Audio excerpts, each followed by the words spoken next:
World top rankings ఉన్న యూనివర్సిటీస్లో ఎలాంటి IELTS రాయకుండా ఫ్రీ ఎడ్యుకేషన్ అండ్ స్కాలర్షిప్ అందుకోవాలంటే contact Videsh consults.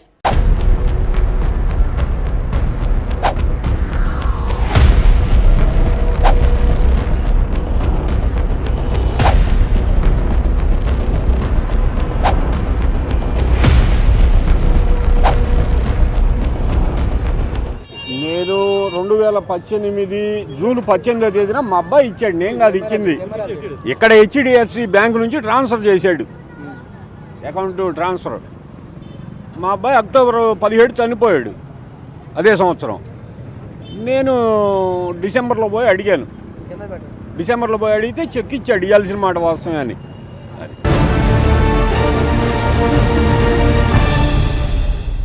Welcome to crime analysis. సినీ నిర్మాత బండ్ల గణేష్ కు ప్రకాశం జిల్లా కోర్టు సంవత్సరం జైలు శిక్షతో పాటు 95 లక్షల రూపాయల జరిమానా విధించింది. చెక్ బౌన్స్ కేసులో అతనికి ఊహించిన షాక్ తగలడంతో అతను వెంటనే ఒంగోలు నుంచి హైదరాబాద్ బయలుదేరారు. సో ఒక నెల రోజులు అప్పీల్ చేసుకుని టైం ఇవ్వడంతో కొంత ఊపిరి పీల్చుకున్నట్టు తెలిసింది. అయితే ఈ కేసు ఏంటి, ఈ కేసులో వివరాలు ఏంటి అనే విషయం బండ్ల గణేష్ పై చెక్ బౌన్స్ కేసు వేసిన వెంకటేశ్వర గారు ప్రస్తుతం అంతా ఫోన్ లైన్ లో అందుబాటున్నారు. ఆయన అడిగి పూర్తి వివరాలు తెలుసుకుందాం. సార్ నమస్తే అండి వెంకటేశ్వర గారు. సార్ ఏంటి సార్, మీరు ఎక్కడో ఒంగోలులో ఉంటారు, మీకు హైదరాబాద్ లో బండ్ల గణేష్ కు మధ్యన ఎలాగా మీకు పరిచయం ఏర్పడింది? ఈ వివాదం ఇంతవరకు రావడానికి ప్రధాన కారణం ఏంటండి? మా అబ్బాయి హైదరాబాద్ లో ఉండేవాడు అండి. ఓకే. నా కొడుకు పరిచయం. ఆహా. నా కొడుకు పరిచయం అయితే ఇట్లా అడుగుతున్నాడు, ఇచ్చేది అన్నాడు. సరే నీకు నమ్మకం అయితే ఇయ్య అన్నాను. జూన్ 18లో అంటే 2018 జూన్ 18 ఇచ్చాడు. 2018 జూన్ 18. ఇక్కడ హెచ్డిఎఫ్సి లో అకౌంట్ ఉంది. ఓకే. ఒంగోలు నుంచి ట్రాన్స్ఫర్ చేశాడు. ట్రాన్స్ఫర్ చేస్తే మా అబ్బాయి అక్టోబర్ 17 అక్కడే కదమ్మ గుడికాడు చనిపోయాడు. అయ్యో, ఎంత ఎంత ట్రాన్స్ఫర్ చేశారండి? ఎంత ట్రాన్స్ఫర్ చేశారు? 90 లక్షలు. అంటే ఇంట్రెస్ట్ లేకుండా? ఇంట్రెస్ట్ కాదు, మళ్ళీ ఇస్తానని చెప్పి తీసుకున్నాడు. Hand loan. వాడికి పరిచయం కదా. ఓకే. అది ఆ అబ్బాయి చనిపోయినాక పోయి అడిగాను, అడిగితే చెక్ ఇచ్చాడు. ఓకే.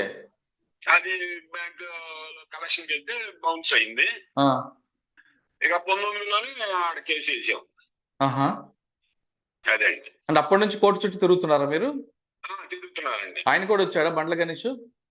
ఫస్ట్ ఒకసారి వచ్చాడండి, ఈ రోజు వచ్చాడు అంతే. సార్ 2019 నుంచి మీరు కోర్టులో వేసినప్పుడు అసలు వడ్డీ లేకుండా మీద డబ్బులు తీసుకున్న బండ్ల గణేష్ ఒక్కసారి కూడా సానుభూతి చూపించలేదా? డబ్బులు ఇస్తానని కానీ తప్పు అయిపోయిందని కానీ? అబ్బే చూపిలేదండి. కొడుకు చనిపోయాడు అని బాధలో వెళ్ళినా సరే మీ పట్ల ఎలా మాట్లాడాడు? ఇచ్చాడు, చెక్ రాసి ఇచ్చాడు, ఇవ్వాల్సి మాట చెక్ రాసి ఇచ్చాడు. ఆయనకి ₹1 పెద్ద లెక్క కాదండి. ఇచ్చే ఉద్దేశం ఉంటే ఇవ్వచ్చు. అంటే మీరు అప్పటి నుంచి 2019లో ప్రకాశం కోర్టులో వేశారు? నేను ఉండేది ఎక్కడండి, మాది ప్రకాశం జిల్లానే, ఇక్కడే వేసాను. అచ్చా. 19 నుంచి ఇవాళ ఆర్గ్యుమెంట్ ఏం జరిగిందండి? ఆర్గ్యుమెంట్ ఏమో సంవత్సరం జైలు శిక్షలో కోర్టుకు 10,000 కట్టమన్నారు, 95 లక్షలు ఇవ్వమన్నారు. అయితే ఒక నెల టైం ఇచ్చారు అప్పీల్కి. ఓకే. సార్ 95 లక్షల రూపాయలు మీరు ఇచ్చినట్టుగా ఎలాంటి ఆధారం చూపించారు? అంటే బ్యాంక్ ట్రాన్స్ఫర్ ఆధారం చూపించారా? బ్యాంక్ ట్రాన్స్ఫర్ కదండి, అది చూపించాడు. బ్యాంక్ వాళ్ళు కూడా వచ్చారు కోర్టుకి. ఓహో. సార్ జడ్జిమెంట్ అయిపోయిన తర్వాత ఏమైనా అన్నాడా బండ్ల గణేష్? అసలు ఏం మాట్లాడలేదు. సార్ ఇప్పటికైనా వస్తుందని మీకు ఆశ అయితే ఉంది, కోర్టు న్యాయం మీ పక్కన ఉంది కాబట్టి? నాకేం డౌటే లేదండి, వస్తుందనే. సార్ మధ్యలో ఏమైనా బెదిరింపులు ఏమైనా రాలేదా అటువైపు నుండి? మమ్మల్ని ఏం బెదిరిస్తారండి, మేము రైతులు వచ్చే మమ్మల్ని ఏం బెదిరిస్తారండి. సార్ మీకు న్యాయం జరిగింది మొత్తానికి? న్యాయం జరిగింది అనుకుంటున్నాను. వస్తుందండి, కోర్టు జడ్జిమెంట్ ఇచ్చింది కాబట్టి ఖచ్చితంగా ఆయన డబ్బులకు వస్తారు, తీసుకొని రావాలని కోరుకుందాం మనం కూడా. అంటే ఒకవైపు కొడుకు చనిపోయే బాధ, మరోవైపు డబ్బుల కోసం కోర్టు తిరగడం అనేది ఇంకో మరొక బాధలాగా ఉంది మీకు. అక్కడే ఉండేవాడు అండి హైదరాబాద్ లోనే అప్పట్లో. అక్కడ చనిపోయినాక ఇక మా బాధలు మాయలేండి, ఒకడే కొడుకు. అయ్యో, ఏం చేసేవారండి ఆయన? ఎలా చనిపోయారు? దసరా ముందు రోజు లైటింగ్ చేసి ఉందండి. ఆ రోజు వర్షం పడితే వాడు ఏదో అలా వైర్ ఏదో తగ్గిందాడు. అయ్యో. ఇంకా ఆడే స్పాట్ లోనే అటు ఇది అయింది. అయ్యయ్యో. అంటే పక్కన మా చెల్లెలు వాళ్ళు కూడా ఉన్నారు, అందరూ గుడికి వెళ్ళారు. ఆహా. ఏం చేస్తాం, మన కర్మ అనుకొని ఏడ్చుకుంటూ ఉంటాం. అయ్యయ్యో. సరే అండి, మీకు మీ పోరాటానికి ఫలితం అయితే వచ్చింది ఈరోజు. అనుకుంటాను సార్. వస్తుందండి, ఖచ్చితంగా డబ్బులు వస్తాయి. మీకు మంచి అడ్వకేట్ ఉన్నారు, న్యాయం మీ పక్కన ఉంది కాబట్టి ఒక రోజు లేట్ అయినా ఖచ్చితంగా డబ్బులు వస్తాయని నమ్మకం. సరే సార్. ఓకే, థ్యాంక్ యూ అండి. థ్యాంక్ యూ వెంకటేశ్వర గారు. ప్రస్తుతం వెంకటేశ్వర గారు ఏ విధంగా డబ్బులు ఇచ్చారు అనే విషయాన్ని చాలా క్లియర్ గా చెప్పారు. ఇదే అంశంపై కోర్టులో ఈ రోజు న్యాయం గెలిచేలా వాదించిన అడ్వకేట్ శ్రీకాంత్ గారు మరి కాసేపట్లో మనతో జాయిన్ అవుతారు. సినీ నిర్మాత బండ్ల గణేష్ కేసులో మనతో మాట్లాడడానికి ప్రకాశం జిల్లా అడ్వకేట్ శ్రీకాంత్ గారు ప్రస్తుతం లైన్ ఉన్నారు. ఆయన ఈ కేసును వాదించి తన బాధిత పక్షం నిలబడి ఆయనకి న్యాయం చేసేలా వాదించారు. అసలు ఆ కేసు ఏంటి, ఫ్యాక్ట్స్ ఏంటి అనే విషయాన్ని శ్రీకాంత్ గారికి తెలుసు. శ్రీకాంత్ గారు నమస్తే అండి.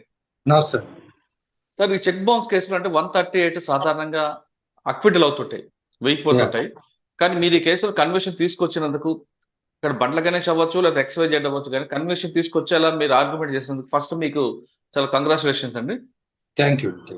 సార్, ఈ కేసు ఫ్యాక్ట్ తీసుకుంటే ఇందాక వెంకటేశ్వర గారు చెప్తున్నట్లుగా తన కొడుకు ఇచ్చాడని, తన కొడుకు ఇచ్చిన తర్వాత ఆయన చనిపోవడంతో చెక్ తీసుకున్న తర్వాత దాన్ని ఇవ్వకుండా సతాయించి ఇన్ని సంవత్సరాలు 2018 నుంచి తనతో కోర్టును తిప్పేలా చేశారని చెప్తున్నారు. కానీ ఒక కేసులో ఎటువంటి అంటే కనీసం రూపాయి ఇంట్రెస్ట్ కూడా ఆశించకుండా అంత దీనిగా బండ్ల గణేష్కి ఇచ్చినందుకు కొంతమైన కప్టిసే ఉండాలి కదా సార్? అవునండి, వాళ్ళ స్నేహం మీద బిజినెస్ పర్పస్ కోసం 2018లో ఇతని అకౌంట్ నుంచి అమౌంట్ ట్రాన్స్ఫర్ చేయడం జరిగిందండి. ఓకే. జరిగిన తర్వాత అన్ఎక్స్పెక్టెడ్ గా అతనికి హార్ట్ స్ట్రోక్ రావడం, చనిపోవటం జరిగింది. అలాగే 2019లో తర్వాత ఈ కార్యక్రమాలు అయిపోయిన తర్వాత వాళ్ళ నాన్నగారు పోయి పెద్ద మనుషులు తీసుకుని పోయి అడిగిన మీదట అతను ఒక కవరింగ్ లెటర్ తో పాటు చెక్ ఇచ్చాడండి. కవరింగ్ లెటర్ ఏంటంటే, మీ అబ్బాయికి ఇవ్వాల్సిన బాకీ తాలూకా నేను ఎక్నాలజ్ చేస్తా, ఈ చెక్ ఇస్తున్నానని ఇవ్వడం జరిగింది. ఓకే. తర్వాత అతను బ్యాంక్ లో అమౌంట్స్ ఉండే వేసుకోమని చెప్పటము, చెక్ బ్యాంక్ లో ప్రజెంట్ చేయటము, బౌన్స్ కావటము అన్ని జరిగినాయి. తదుపరి ఇక ఎన్నిసార్లు బౌన్స్ అయిన తర్వాత పర్సనల్ గాను లీగల్ నోటీస్ ద్వారా గాను ఎన్నిసార్లు అడిగినా కూడా ఎటువంటి రెస్పాన్స్ లేదు. లేని మీదట కోర్టులో కంప్లైంట్ వేయటం జరిగింది. కంప్లైంట్ వేసినాక కూడా అతను కోర్టుకు రాకుండా అతని ఇన్ఫ్లుయెన్స్ ఉపయోగించి చాలా ఇబ్బంది చేయటం జరిగిందండి. ఓకే. తదుపరి మేము కోర్టును ప్రెజర్ చేసి అతని మీద NBW ఇష్యూ చేయించడం, అది ఎగ్జిక్యూట్ చేయించడానికి ప్రయత్నం చేయటం, ఈ ప్రాసెస్ అంతా చాలా కష్టపడాల్సి వచ్చింది. ఓకే.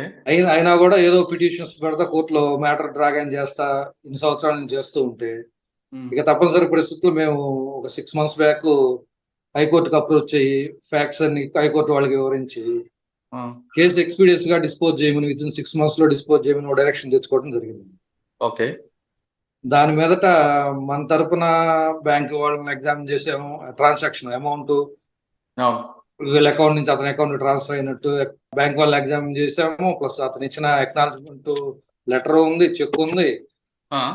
అయినా కూడా ఆయన ఫోర్జరీ అని సిగ్నేచర్ నాదే కానీ ఆయన ఫ్యాబ్రికేట్ చేశారు అని చెప్పడం జరిగింది. చెప్పడం జరిగిన మీద కోర్టు వారు కూడా ఏంటంటే, ఆల్రెడీ అతను సిగ్నేచర్ అడ్మిట్ అయ్యాడు కాబట్టి వన్స్ చెక్ మీద, అది ట్రాన్సాక్షన్ కూడా లీగల్ ట్రాన్సాక్షన్ కనపడుతుంది. చెక్ మీద సిగ్నేచర్ అడ్మిట్ అయ్యి ఎవరో థర్డ్ పార్టీస్ ని తీసుకొచ్చి వాళ్ళకి ఇచ్చిన చెక్ ను మీరు ఇట్లా మిస్యూజ్ చేసి వేశారు, మీకేం బాకీ లేదు అనే దాని మీద ఇన్ని రోజుల నుంచి నడుపుతా వచ్చారండి. ఫైనల్ గా ఈ 5 సంవత్సరాల నుంచి మేము చేసిన పోరాటానికి ఈ రోజు రిజల్ట్ వచ్చింది. ఓకే సార్, 5 సంవత్సరాలు మీరు పోరాటం చేశారు, కానీ డిఫెన్స్ సర్టిఫికేట్ తీసుకున్న పిల్లి ఏంటండి? డిఫెన్స్ సర్టిఫికేట్ అంటే ఇతను బిజినెస్ పర్పస్ మీద వేరే వాళ్ళకి ఎవరికో సెక్యూరిటీ పర్పస్ మీద ఈ చెక్ ఇచ్చాడని, ఓకే, దాన్ని మనం ఫిలప్ చేసుకుని వేసామని ప్లీ తీసుకున్నారు డిఫెన్స్ సర్టిఫికేట్స్. ఓకే. కానీ వాళ్ళ తరపున ఎవిడెన్స్ ఏం పెట్టాల. ఈవెన్ ముద్దాయి కూడా బోన్లోకి వచ్చి సాక్ష్యం చెప్పడం కూడా జరగల. వన్స్ సిగ్నేచర్ చెక్ మీద సిగ్నేచర్ అడ్మిట్ అయితే బర్డెన్ కంప్లీట్ గా shifted on the accused. Right. అతను ప్రూవ్ చేసుకోవాలి, లేదు నేను లీగల్ అతనికి అటువంటి బాకీ లేదు, ఈ చెక్ నేను అతనికి ఇచ్చింది కాదనేది ప్రూవ్ చేసుకోవాల్సిన పూర్తి బాధ్యత అతని మీద ఉంటుంది. ఈ చెక్ బౌన్స్ కేసెస్ లో సిగ్నేచర్ కనుక అడ్మిట్ అయితే వన్స్ చెక్ మీద ముద్దాయి, అది కత్తి మీద సాగు లాంటిదే. పూర్తిగా సాక్ష్యాధారాలు ఏమీ లేకుండా ముద్దాయి దగ్గర చెక్ మీద సిగ్నేచర్ అడ్మిట్ కావడం జరిగింది ఈ కేసులో. ఓకే. అది మనం మిస్యూజ్ చేసామని కానీ మనకి అతను ఎటువంటి బాకీ లేదనేది కానీ అతను కోర్టులో రుజువు చేయలేకపోయాడు. ఇంకా పూర్తిగా కేసు అంతా అతని మీదకి వెళ్ళిపోయింది. రైట్. వన్స్ మనం కనుక ఇనిషియల్ బర్డన్ మన మీద ప్రూవ్ చేసుకుంటే, మనం అమౌంట్ ఇచ్చినట్టు ట్రాన్సాక్షన్, అతను చెక్ ఇచ్చినట్టు రెండు రుజువు చేసుకోగలిగితే చెక్ కేసుల్లో ఇంక బర్డన్ షిఫ్టెడ్ అంది అక్యూజ్. ఓకే సార్, డిఫెన్స్ వాళ్ళు మీ వేరే వాళ్ళకి ఇచ్చిన చెక్ ని వేసుకున్నారని చెప్తున్నారు, కానీ కవరింగ్ లెటర్ ఉంది కదండి. కవరింగ్ లెటర్ కూడా మీరు వైట్ పేపర్ దాని మీద మీరే ఫిల్అప్ చేసుకుని వేసుకున్నారు. మా సిగ్నేచర్స్ వేరే వాళ్ళ దగ్గర ఉన్నాయి, సెక్యూరిటీ పర్పస్ మీద ఇచ్చినవి. ఈ చెక్కు రెండు వాళ్ళ దగ్గర తీసుకుని యూజ్ చేశారని అంటారండి. అచ్చా, కానీ అది అదేమి రుజువు చేయలేకపోయారు. థర్డ్ పార్టీ ట్రాన్సాక్షన్ ఉంది, వాళ్ళు మనకి ఇచ్చారనే విషయం. ఓకే సార్, సాధారణంగా అంటే బండ్ల గణేష్ కేసే కాకుండా కాస్త పక్కన పెడితే ఒక 138 చెక్ బౌన్స్ కేసులో బాధితులు డబ్బులు ఇచ్చేటప్పుడు ఎటువంటి జాగ్రత్తలు తీసుకుని ఇవ్వాలండి? సాధారణ ఫ్రెండ్షిప్ లో నడుస్తుంటాయి, హ్యాండ్ లోనే తీసుకుని ఇస్తుంటారు. సడన్ గా ఇటువంటి ఇష్యూస్ జరుగుతుంటాయి. జరిగినప్పుడు ఒకసారి కొంతమంది బండ్ల గణేష్ చెక్ ఇచ్చారు, కానీ మరి కొంతమంది నీ కొడుక్కి నాకు సంబంధం లేదు కొన్ని రివర్స్ అయిన కూడా కొంతమంది ఉంటారు. ఫస్ట్ ఆఫ్ ఆల్ ఏంటంటే ఎన్ఐ యాక్ట్ కేసెస్ అనేది రికవరీ కేసు అనేది కాదు, సివిల్ కేసు కాదు, ఇది కంప్లీట్లీ క్రిమినల్ కేసు. చెక్ ఇచ్చేదే ఎప్పుడంటే ఆల్రెడీ బాకీ ఉంటే బాకీ తీర్చడం నిమిత్తమే చెక్ ఇస్తారు. గతంలో ఇచ్చిన బాకీ అకౌంట్ ట్రాన్సాక్షన్ అన్నా జరిగి ఉండాలి, లేదంటే ఏదైనా ప్రామిసరీ నోట్ అయినా ఎగ్జిక్యూట్ చేసుకొని ఉంటే గతంలో అమౌంట్ ఇచ్చినప్పుడు ప్రాపర్ గా ఆ బాకీ మనం డిమాండ్ చేసినప్పుడు క్యాష్ బదులు చెక్ ఇస్తాడండి. చెక్ మనకి వన్స్ అతను చెక్ రాసి ఇచ్చిన తర్వాత ఆ చెక్ డేట్ వేసిన తర్వాత చెక్ డేట్ మీద నుంచి 3 months వ్యాలిడిటీ ఉంటుందండి చెక్. 3 months లోపు మనం బ్యాంక్ లో ప్రజెంట్ చేసుకోవచ్చు చెక్ డేట్ దగ్గర నుంచి. 3 months లోపు ప్రజెంట్ చేసిన తర్వాత చెక్ కోర్టు నుంచి బ్యాంక్ నుంచి బౌన్స్ అయి వచ్చినాక బ్యాంక్ వాళ్ళు ఒకవేళ ఏదైనా కారణాల వలన చెక్ రిటర్న్ చేస్తారు. అమౌంట్స్ లేవు అని కానీ, లేకపోతే అతను మనకి చెక్ ఇచ్చి వాంటెడ్ గా అతను తర్వాత అకౌంట్ క్లోజ్ చేయటం కానీ, లేదంటే బ్యాంకులో పోయి స్టాప్ పేమెంట్ ఇవ్వటం కానీ, ఇవన్నీ చేస్తుంటారు. రకరకాల జిమ్మిక్కులు ఉన్నాయి ఈ మధ్య కాలంలో. ఏ పర్పస్ మీద చెక్ రిటర్న్ అయినా కూడా చెక్ బ్యాంక్ వాళ్ళు ఏం చేస్తారంటే మనకి కవరింగ్ లెటర్ లో దాంట్లో రీజన్స్ మెన్షన్ చేసి పలానా కారణం వల్ల అకౌంట్ స్టాప్ పేమెంట్ ఇచ్చాడా, లేకపోతే అకౌంట్ క్లోజ్ చేశారా, ఫండ్స్ లేవా, ఏదో రీజన్ మీద రిటర్న్ ఇస్తారండి. ఇచ్చినాక 30 days లోపు మన అడ్వకేట్ ని కలిసి లీగల్ నోటీస్ ఇవ్వాలండి. ఆ లీగల్ నోటీస్ అతనికి రిసీవ్ అయినాక మనం 15 days వెయిట్ చేయాలి పేమెంట్ కోసం. ఈ 15 days లోపు అతను పేమెంట్ ఇవ్వకపోతే నెక్స్ట్ 30 days లోపు మనం కన్సర్న్ కోర్టులో క్రిమినల్ కంప్లైంట్ దాఖలు చేస్తామండి. Section 200 and 200 CRPC and 138 of NI Act కింద కంప్లైంట్ ఫైల్ చేస్తాం. ఈ కంప్లైంట్ ఫైల్ చేసిన తర్వాత ఈ ప్రాసెస్ లో కోర్టు వాళ్ళు కంప్లైంట్ లో మన అన్ని స్టాట్యుటరీ ప్రొవిజన్స్ అన్ని ఫాలో అయ్యావా లేదా చూసి నెంబర్ ఇచ్చి కాగ్నిజెన్స్ తీసుకుంటారు. తీసుకొని అతనికి నోటీస్ ఇస్తారండి. నోటీస్ ఇచ్చిన తర్వాత అతను అపీర్ అయిన తర్వాత కోర్టు వాళ్ళు అతను ముద్దాయి దగ్గర నుంచి షూరిటీలు అడుగుతారండి. 2 షూరిటీస్ అంటే రెగ్యులర్ గా అటెండ్ కావడానికి అతను థర్డ్ పార్టీ కింద షూరిటీస్ 2 అడుగుతారు. తరువాత ఇప్పుడు రీసెంట్ అమెండ్మెంట్ ప్రకారం చెక్ ఆల్రెడీ నెంబర్ అయ్యి అపీరెన్స్ అయిన తర్వాత కోర్టు వారు 20% వరకు ఇంటీరియం కాంపెన్సేషన్ గా అవార్డ్ చేయొచ్చండి చెక్ అమౌంట్ లో. 10 to 20% అది description of the court recent amendment ప్రకారం. అది కంప్లైనెంట్ కి ఇంటీరియం రిలీఫ్ కింద 20% వరకు అతన్ని అక్యూజ్డ్ ని కంప్లైనెంట్ కట్టమని చెప్పి అడగవచ్చు. ఇది ప్రాసెస్. ఈ తర్వాత బోత్ పార్టీస్ ఎవిడెన్స్ ఎడిట్ చేసుకోవటం ఎంత జనరల్ ప్రాసెస్. ఓకే సార్, మీరు చెప్పినట్లు కాకుండా కొంతమంది ఏం చేస్తారంటే చెక్ ముందే అంటే కాన్స్పరెన్సీ డబ్బులు ఇవ్వకూడదు ఉద్దేశంతోనే లెఫ్ట్ హ్యాండ్ సంతకం పెడతారు. జనరల్ గా బ్యాంక్ లో రైట్ హ్యాండ్ ఉంటుంది, కానీ వాడు ఎగ్గొట్టాలని ఉద్దేశంతో లెఫ్ట్ హ్యాండ్ సంతకం పెట్టి చెక్ ఇస్తాడు. బ్యాంక్ వెళ్ళిన తర్వాత సైన్ నాట్ మ్యాచ్ అని వస్తుంది, ఇన్సఫిషియెంట్ ఫండ్స్ అని రావు. వాట్ ఎవర్ రీజన్, ఆ రీజన్ మీద అయినా కూడా యాక్ట్ ఫైల్ చేసుకోవచ్చు. చేసుకోవచ్చు. తర్వాత కావాలంటే సిగ్నేచర్ కంపారిజన్ పంపించినప్పుడు ఆ స్ట్రోక్స్ అర్థమైపోతాయి. ఈవెన్ మనం check issued in our presence కదా, అది లెఫ్ట్ హ్యాండ్ తో పెట్టాడా రైట్ హ్యాండ్ తో పెట్టాడా అనేది వీ కెన్ అసెస్. కాబట్టి మనం దాప్లీ తీసుకోవచ్చు, తీసుకొని దాన్ని కూడా కంపారిజన్ పంపిస్తే ఆ స్ట్రోక్స్ వస్తాయండి. ఎక్స్పర్ట్ పంపించినప్పుడు అది మ్యాచ్ అవుతుంది. సిగ్నేచర్ మ్యాచ్ అయితే ఇంకా లైబిలిటీ అతని మీదకి వెళ్ళిపోతుంది. రైట్ అండి. అంటే ఇకపై ఎవరైనా డబ్బులు ఇచ్చేటప్పుడు ఎటువంటి జాగ్రత్తలు తీసుకొని ఇవ్వాలంటారు? డబ్బులు ఇచ్చేటప్పుడు సరిపోతుంటారా? చెక్కు అనేది డబ్బులు ఇచ్చేటప్పుడు తీసుకోరండి ఎవరు. అయితే అట్లా చెక్కు ప్రామిసరీ నోట్ ఒకేసారి తీసుకుంటున్నట్టు కనుక చెప్తే మనము ఎన్ఐ యాక్ట్ నిలబడదు. అవునా? ఓకే. ఆ చెక్ అనేది ఎప్పుడంటే మనం వన్స్ డబ్బులు ఇచ్చేటప్పుడు ప్రామిసరీ నోట్ ఎగ్జిక్యూట్ చేయించుకుంటాము. మనం దాని తాలూకా డబ్బులు అడిగినప్పుడే in alternative negotiable instrument act కింద డబ్బులు బదులు చెక్ ఇస్తారు. బ్యాంక్ లో అమౌంట్ ఉంటే మీరు డ్రా చేసుకోండి అని. అంతేగాని ఒకేసారి మనం అమౌంట్ ఇచ్చేటప్పుడే చెక్కు నోటు కనుక తీసుకున్నామని చెప్పి మనం కనుక అడ్మిట్ అయితే ఆ చెక్కుకు వాల్యూ ఉండదు. చెక్కు ఇష్యూ చేయాలంటే ఆల్రెడీ లీగల్ ఎన్ఫోర్సబుల్ డెట్ ఉండాలి. కానీ కొంతమంది హ్యాండ్ లోన్ తీసుకొని షూరిటీ కోసం చెక్లు ఇస్తుంటారండి. ఈ చెక్ కాసేపు పెట్టుకోండి మీ దగ్గర, తర్వాత అమౌంట్ ఇచ్చినప్పుడు నాకు చెక్ రిటర్న్ ఇవ్వండి. అవి ఎట్లయినా కూడా మనం అమౌంట్ ఇచ్చేటప్పుడు చెక్కు తీసుకున్నాం అనేది అది చట్ట ప్రకారం చెల్లదండి.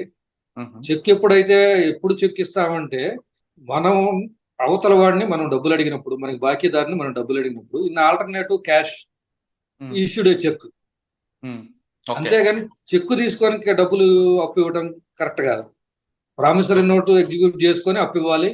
ఆ డబ్బులు రిటర్న్ ఇచ్చేటప్పుడు బై క్యాష్ కానీ లేదంటే త్రూ చెక్ కానీ తీసుకోవచ్చు. కానీ కొన్ని సంస్థలు ముందే ప్రామిసరీ నోట్ చెక్ తీసుకుంటాయి కదండి. తీసుకుంటాయి, వాళ్ళు తీసుకుంటారు కానీ వాళ్ళు డేట్స్ మట్టికి తర్వాత సబ్సిక్వెంట్ డేట్స్ వేసి ఫిలప్ చేస్తారండి. కాబట్టి మనం ముందుగా ఇచ్చినట్టు మనం రుజువు చేయలేం కదా. ఎక్కడ మన అగ్రిమెంట్ లో మనం ఎంటీ చెక్స్ ఇచ్చామని కానీ ఇవన్నీ ఉండవు. వాళ్ళు మనం ఒక బ్యాంక్ వాళ్ళే తీసుకుంటారు చెక్స్, లేదా ప్రైవేట్ ఇన్స్టిట్యూషన్స్ ఎంటీ చెక్స్ తీసుకుంటారు. ఎక్కడ మనం చెక్స్ వాళ్ళకి ఇచ్చినట్టు ఎట్లా మెన్షన్ చేయరు. మనం ఎప్పుడో డిఫాల్ట్ అయ్యి బాకీ ఉన్నప్పుడు ఆ చెక్ ఆ డేట్ తో ఫిలప్ చేసుకొని ఆ అమౌంట్ పర్టికులర్ అమౌంట్ మెన్షన్ చేసి దాంట్లో మనం అప్పుడు ఇచ్చినట్టు బాకీ అడిగితే చెక్ ఇచ్చినట్టే రాసి మెన్షన్ చేస్తారు. Okay sir. మరి కొంతమంది చెక్కులు తీసుకుంటారు కొన్ని ఫైనాన్స్ కంపెనీలు. తీసుకున్న తర్వాత అవతల వ్యక్తి డిఫాల్టర్ అయితే ఆ చెక్కుని ఆయన ఉన్న ఏరియాలో కాకుండా వేరే వాళ్ళ ద్వారా వేరే ప్లేస్ లో ఇస్తుంటారు. అటువంటి చెక్కులు చెల్లుతాయా? చెల్లుతాయండి. ఇప్పుడు అవునా? అంటే ఆయన సంబంధం ఉండదు, ఇచ్చిన వ్యక్తి ఈయన కాదు. ఏ అనేవాడు అప్పు ఇస్తాడు బి అనే వ్యక్తికి, కానీ తర్వాత ఏకి బికి మధ్య డిఫరెన్స్ వచ్చినప్పుడు ఏ అనే వ్యక్తి సికి చెక్ ట్రాన్స్ఫర్ చేసి సి ద్వారా వేరే ప్లేస్ లో ఇస్తాడు. కానీ సికి బికి ఎలాంటి సంబంధాలు ఉండవు. వన్స్ మనము ఎంటీ చెక్ మీద సిగ్నేచర్ పెట్టిస్తే ఇవ్వకూడదండి. అలా ఎంటీ చెక్ మీద ఎప్పుడు ఇవ్వకూడదు. మనం ఎవరికైతే బాకీ ఉంటామో వాళ్ళ పేర్లు రాసి దానికి కంప్లీట్ గా ఫిలప్ చేసి పేర్లు రాసి డేట్ వేసి అంతా కంప్లీట్ గా ఫిలప్ చేసిన తర్వాత ఇవ్వాలండి. అట్లా కాకుండా ఎంటీ చెక్ ఇచ్చామంటే you gave authorization to anybody to fill up as their wish. అంటే మనం డబ్బులు తీసుకున్నప్పుడు ఎవరికి ఇచ్చాం వాళ్ళ పేరు, డేట్, ఎప్పుడు రిటర్న్ చేస్తాం ఆ డేట్ కంప్లీట్ రాసి ఇవ్వడం బెటర్. బట్ కంపల్సరీ ఇవ్వాలండి. కంపల్సరీ మనం ఎవరికైతే చెక్ ఇస్తాం వాళ్ళ డేటు, వాళ్ళ పేరు, ఏ రోజు ఇస్తాం డేటు, అమౌంట్ అన్ని కంప్లీట్ గా మనమే ఫిలప్ చేసేయాలండి. ఎంటీ చెక్ ఇచ్చామంటే మన జీవితాన్ని తీసుకుని వాడి చేతిలో పెట్టినట్టే, మన పిల్లగాడి చేతికి వెళ్ళినట్లే. సుప్రీంకోర్టు జడ్జిమెంట్ల ప్రకారం కూడా, రీసెంట్ సుప్రీంకోర్టు కూడా once you issued a blank check you gave authorization to them to fill up as their wish. Okay sir, మనం వెనక్కి వెళ్దాం బండ్ల గణేష్ విషయంలో. సార్, ఈ రోజు జడ్జిమెంట్ వచ్చింది. జడ్జిమెంట్ లో 95 లక్షల రూపాయలు ఇవ్వాల్సిందితో పాటు సంవత్సరం జైలు శిక్ష, 10,000 రూపాయలు కోర్టు ఫీజులకి చెల్లించమన్నారు. రైట్? 10,000 రూపాయలు ఫైన్ అండి. ఫైన్. 95 లక్షలేమో చెక్ అమౌంట్ కాంపెన్సేషన్ గా విత్ ఇన్ 1 month లో అది పే చేయమన్నారు. ఓకే. 1 year conviction. అంటే పే చేసిన తర్వాత కూడా 1 year ఉండాల్సిందేనా? అంటే అది క్రిమినల్ కేసు కదండి. Compulsory unless the complainant and accused compromise, conviction అనేది అట్లానే ఉంటుంది. పేమెంట్ చేసినా కూడా వన్స్ చెక్ బౌన్స్ అయింది కాబట్టి క్రిమినల్ యాక్షన్ కింద 1 year పనిష్మెంట్, 357 కింద ముద్దాయికి కంప్లైనెంట్ కి 95 లక్షలు చెక్ అమౌంట్ పే చేయాలి ప్లస్ ఫైన్. సార్, ఫైన్ చాలా తక్కువ ఉంది కదండి. దాదాపు 4 సంవత్సరాల నుంచి ఆయన కోర్టు చుట్టూ తిరిగారు కదా, చాలా ఖర్చు అయి ఉంటుంది కదా. అంటే కాంపెన్సేషన్ ఇచ్చారు కదండి. ఫైన్ అమౌంట్ కొంత చట్టంలో ప్రకారం రిస్ట్రిక్షన్ ఉంటుందండి. ఫైన్ కాంపెన్సేషన్ ఇచ్చారు కదా, 95 lakhs కాంపెన్సేషన్ ఇచ్చారు. కాంపెన్సేషన్ కాకుండా they are liability to recover the amount by civil court. Okay. 1 month లో పే చేయలేదు అనుకోండి బండ్ల గణేష్, అప్పీల్కి మరి వేరే డిస్ట్రిక్ట్ కోర్టుకు, హైకోర్టుకు వెళ్ళారంటే అప్పుడు ఏ విధంగా ఉండవచ్చు? ఇప్పుడు పైన కోర్టుకి, అప్పీలేట్ కోర్టుకు వెళ్ళి అతను కింద కోర్టు సరిగా తీర్పు చెప్పలేదండి, అదే వాళ్ళ గ్రౌండ్స్ వాళ్ళకు ఉంటాయి. అప్పీల్ కూడా they have to file right to file appeal. అక్కడ వేసినప్పుడు ఏంటంటే కోర్టు అడ్మిట్ చేసుకొని వాళ్ళు కూడా ఈ ఫైన్ అమౌంట్ కట్టారు కాబట్టి చెక్ అమౌంట్ లో 20% మీరు డిపాజిట్ చేసే కండిషన్ మీద లోయర్ కోర్ట్ ఆర్డర్ మీద స్టే ఇస్తారు. ఓకే. స్టే ఇస్తే కన్విక్షన్ 1 year కన్విక్షన్ అనేది స్టే అవుతుంది. ఈ 95 lakhs అనేది కూడా subject to the deposit of the 20% amount stay వస్తుందని. సరే పైన అప్పీల్ కోర్టులో జడ్జిమెంట్ వచ్చిన తర్వాత కింద కోర్టు కన్ఫర్మ్ అయితే ఇంకా ఆటోమేటిక్ గా లోపల పోవాల్సిందే. ఒకవేళ లేదంటే వాళ్ళు ఏమైనా రివ్యూ చేసి ఏదైనా శిక్ష తగ్గేయటం సంథింగ్ ఏదో అట్లా ఉంటుంది. ఈ ప్రాసెస్ అవ్వడానికి ఎంత మరో 1 year పడుతుందా? కోర్టుల పరిస్థితులను బట్టి చెప్పలేమండి. ఇప్పుడు కూడా మాకన్నా ముందు కేసులు కూడా చాలా ఉన్నాయి. కాకపోతే మేమేంటంటే హైకోర్టు పోవటం, కేసు పరిస్థితులను వివరించటము, ఇక్కడ ఉండే జడ్జి గారు స్పీడ్ గా కేసు విచారణ చేయటము, హైకోర్టులో కూడా 6 months లోపు డిస్పోజ్ చేయమని డైరెక్షన్ ఇవ్వటము, ఇవన్నీ మనం తొందరగా చేసుకున్న దాన్ని బట్టి అవుతున్నాయండి. జిల్లా కోర్టులో పోతే కోర్టులు ఖాళీగా లేకుండా జడ్జెస్ ఉండి అంతా ఉండి అయితే 1 year 1.5 year లో డిస్పోజ్. ఒకవేళ హైకోర్టు కూడా కింద కోర్టు ఇచ్చిన జడ్జిమెంట్ ని అప్రూవ్ చేస్తుంది అనుకోండి, అప్పుడు ఏమవుతుంది? తప్పనిసరిగా అతను లోపల పోవాల్సిందే. దాంట్లో అసలు బండ్ల గణేష్ జైలుకి పోకుండా ఉండాలని ఏం చేయాలంటారు? కాంప్రమైజ్ చేసుకోవడం ఏమవుతుంది, అప్పీల్ వేసుకొని అప్పీల్లో కంప్లైంట్ తో కాంప్రమైజ్ అయ్యి అమౌంట్ కట్టుకొని, గతంలో జరిగినవి కూడా ఉన్నాయి. గతంలో 7 years back 5-6 years back Hyderabad లో ఒక కేసులో ఇట్లాంటి కన్విక్షన్ పడింది. సబ్సిక్వెంట్ గా అప్పీల్ పోయి అప్పీల్ పెండింగ్ ఉండగా కాంప్రమైజ్ లోక్ అదాలత్కి పంపించుకొని కాంప్రమైజ్ చేసుకోవచ్చు అండి. అప్పుడైనా అప్పీల్లో కూడా బోత్ పార్టీస్ అగ్రీస్ అయితే లోక్ అదాలత్ పంపించి సెటిల్ చేసుకోవచ్చు. Compoundable offence. ఓకే సార్, ఇప్పుడు ఈ కేసులో బండ్ల గణేష్ నిజంగా డబ్బులు లేక ఆపుతున్నాడా, లేదు చెక్ నేను ఇల్లీగల్ గా ఆయన పవర్ లేదు కాబట్టి వెళ్ళాడని ఆపుతున్నాడండి? మీకు మీకు అనిపిస్తుంది? అంటే డబ్బులు లేకేం కాదండి, డబ్బులు ఉన్నాను. అతను జనరల్ గా అతని యాటిట్యూడే ఇది. గతంలో కూడా అతని మీద చాలా యాక్ట్ కేసులు ఉన్నాయి. ఏదైనా చివరికి వచ్చి కన్విక్షన్ పడి కాన్బట్ పరిస్థితిలోనే అతను అమౌంట్ కడతాడండి. అప్పుడు దాకా ఇచ్చిన వాళ్ళు ఏదో విధంగా హెరాస్ చేయటము ఇవన్నీ చేస్తా ఉంటాడు. అతని దగ్గర డబ్బులు లేకపోవడం అనేది లేదండి. డబ్బులు ఉన్నాయి కానీ సతాయించాలనుకుంటున్నాను. మంచి బిజినెస్ మ్యాన్, పౌల్ట్రీ ఫార్మ్స్ ఉన్నాయి బాగా. సార్, ఇప్పుడు ఈ కేసులో బండ్ల గణేష్ ఉన్నాయా లేవని కాస్త పక్కన పెడితే, మీరు చెప్తున్నట్లుగా డబ్బులు ఉండి కానీ లేకపోయినా చేసినా రేపు కోర్టుకి అంటే 1 month కోర్టు టైం ఇచ్చింది. 1 month లోగా వెళ్ళాలా? ఒకవేళ 1 month ఒకవేళ దాటిపోయింది అనుకోండి, వేరే బిజినెస్ లో పడి అప్పుడు ఏమవుతుంది? 1 month దాటిపోతే ఇంకా లోయర్ కోర్టు ఆర్డర్ ఎగ్జిక్యూట్ అవుతుంది. అచ్చా, కానీ కింద ఇప్పుడు మీ క్లయింట్ ఈ కోర్టులో ఎటువంటి పరిస్థితుల్లో కూడా దీనికి యాక్సెప్ట్ చేయొద్దు అంటే ఏమైనా హైకోర్టు వీని వెళ్ళొచ్చా? అంటే మనం అట్లా ఉండదండి. మనం వాళ్ళకి అట్లా రైట్ టు ఫైల్ అప్పీల్ ఉండిద్ది. కింద కోర్టు ఆర్డర్ మీద సమీక్షకు పోవచ్చు వాళ్ళు. మనం కాకపోతే మనం పోయి ఏం చేస్తామంటే, మనం అమౌంట్ డిపాజిట్ ఎక్కువ పర్సెంటేజ్ ఆఫ్ అమౌంట్ డిపాజిట్ చేయమని, పలానా కండిషన్స్ ఇంపోజ్ చేయమని మనం కోర్టును రిక్వెస్ట్ చేయొచ్చు. కోర్టు చట్ట ప్రకారం చట్ట పరిధిలో వాళ్ళు కోర్టు వాళ్ళు మూవ్ చేస్తారు. మనం ఏదైనా ఉంటే మన కేసు పరిస్థితిని బట్టి కొద్దిగా స్పీడీ డిస్పోజల్ కి మనం ట్రై చేయవచ్చు. ఆల్రెడీ అది జనరల్ ఇష్యూ కాబట్టి అతని యాటిట్యూడ్ కూడా ఇంతవరకు కోర్టులో దాదాపు 5 years జరుగుతుంటే only appearing 3 or 4 times. Court అది కూడా కోర్టు కండిషనల్ ఆర్డర్ పాస్ చేసి తప్పనిసరిగా రావాలని దాని మీదే వచ్చాడండి. అతని యాటిట్యూడ్ కూడా కోర్టు వారు పూర్తిగా అబ్జర్వ్ చేసినట్టు అనుకోవచ్చు. ఓకే సార్, ఫైనల్ గా చెప్పండి సార్, ఇటువంటి సంఘటనలు ఇకపై జరగకుండా ఉండాలంటే అంటే డబ్బులు ఇచ్చే వ్యక్తి ఎలాంటి జాగ్రత్త తీసుకోవాలి? డబ్బులు ఇచ్చేటప్పుడు ప్రాపర్ గా ప్రామిసరీ నోట్ ఎగ్జిక్యూట్ చేయించుకోవటం కానీ, మీ ప్రెజెన్స్ లో అన్ని జరిగేటట్టు చూడాలి.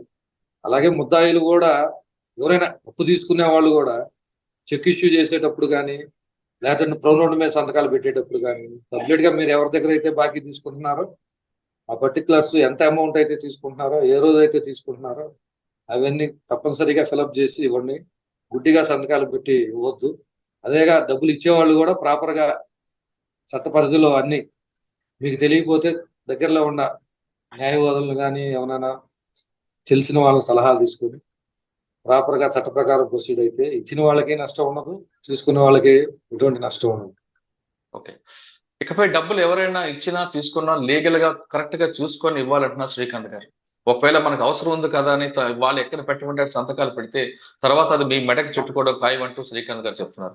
తీసుకున్న వ్యక్తి కూడా ఇచ్చే వ్యక్తి యొక్క అలసను తీసుకొని ఎక్కడ పడితే సంతకాలు పెట్టించుకోకుండా ప్రాపర్ గా లీగల్ గా వెళ్తే మీ డబ్బులు మీకు ఎక్కడికి పోవంటూ శ్రీకాంత్ గారు సూచిస్తున్నారు. ఇది బండ్ల గణేష్ విషయంలో కేసులో శ్రీకాంత్ గారితో ఎక్స్క్లూజివ్ ఇంటర్వ్యూ.